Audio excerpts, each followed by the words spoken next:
Hello friend, তো কেমন আছেন সবাই? তো অনেক দিন পর কিন্তু ফাইনালি লক্ষ্মী পুজোর ব্লগটা নিয়ে চলে আসলাম। তো এখানে কিন্তু প্রথমে আমি নারকেলটা কুড়ে নিচ্ছিলাম, আর এটা করতে কিন্তু আমার ভালোই লাগছিলো, যেহেতু এটা আমার কাছে ফার্স্ট টাইম আমি এটা করেছিলাম। তো আবার মায়ের কাছ থেকে শিখে কোনো কিছুই না, মানে এটা পারি না ওটা পারি না, কিন্তু যখন মাকে বলি যে মা এটা শিখিয়ে দাও, মনে হয় যে খুবই সহজ কাজটা।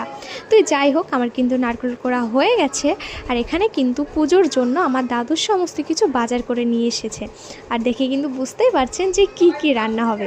আর এখানে কিন্তু আমার দাদু এমনি প্যাকেট দুধ নিয়ে এসছে, তার মধ্যে আবার গুঁড়ো দুধও নিয়ে এসছে, চিনি, গোবিন্দভোগ চাল, গুড়, মানে পুজোতে যা যা লাগবে সব কিছুই কিন্তু নিয়ে এসেছিলো।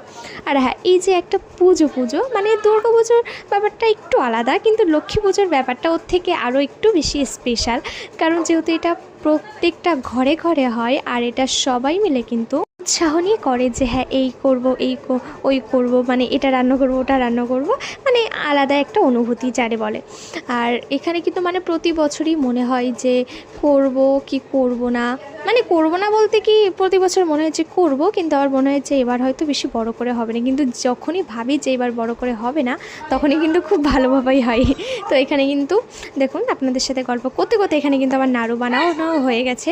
আর এখানে এতটা মানে এই নাড়ুগুলো করতে যে একটু তো কষ্ট হয়, কারণ যেহেতু এটা গরম গরমে করতে হয়, আর আমার হাত কিন্তু পুরো লাল হয়ে গেছিলো এই নাড়ু করতে করতে। দেখতে পাচ্ছেন, যেহেতু এটা ঠান্ডা হয়ে গেলে আর হবে না, এর জন্যই কিন্তু এগুলো গরম গরমই করতে হয়। আর যেহেতু 9টার মধ্যে পূর্ণিমাটা ছাড়িয়ে যাবে, এর জন্য কিন্তু আমরা রাত্রেবেলায় সবই করে রেখেছিলাম। আসলে অত ভোরবেলা উঠে অত সব